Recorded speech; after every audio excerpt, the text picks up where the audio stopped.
എടയാർ വ്യവസായ മേഖലയിലെ അറവുമാലിന്യ സംസ്കരണ പ്ലാന്റിൽ പൊട്ടിത്തെറി. ഒഡീഷ സ്വദേശിയായ തൊഴിലാളി മരിച്ചു. 3 പേർക്ക് പരുക്കേറ്റവർ കളമശ്ശേരി മെഡിക്കൽ കോളേജ് ആശുപത്രിയിൽ. വിവരങ്ങളുമായി കീർത്തി ചേരുന്നുണ്ട്.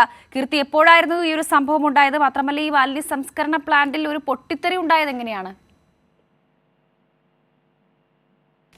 പക്ഷേ ഇന്നലെ രാത്രി 11 മണിക്ക് ശേഷമാണ് ഇങ്ങനൊരു പൊട്ടിത്തെറി ഉണ്ടായതെന്നാണ് മനസ്സിലാക്കുന്നത്.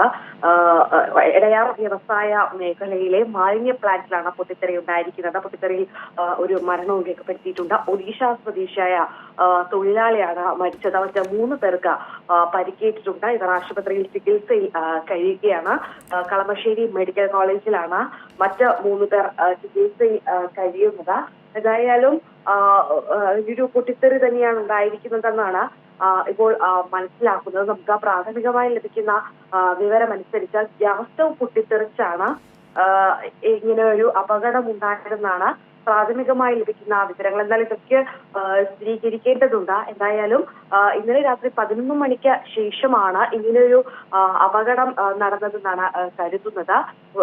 ഒരാൾ മരിച്ചിട്ടുണ്ട്. ഒഡീഷ സ്വദേശിയായ തൊഴിലാളിയാണ് മരിച്ചത്. മറ്റ് 3 പേർക്ക് അവിടുത്തെ ജീവനക്കാർ തന്നെയാണെന്നാണ് കരുതുന്നത്. മറ്റ് 3 തൊഴിലാളികൾക്കും പരിക്കേറ്റിട്ടുണ്ട്. ഇവർ കളമശ്ശേരി മെഡിക്കൽ കോളേജിൽ ചികിത്സയിൽ കഴിയുകയാണ്. വർഷ, കീർത്തി, ഈ പരുക്കേറ്റവരുടെ ആരോഗ്യനില ഇപ്പോൾ എങ്ങനെയാണ്?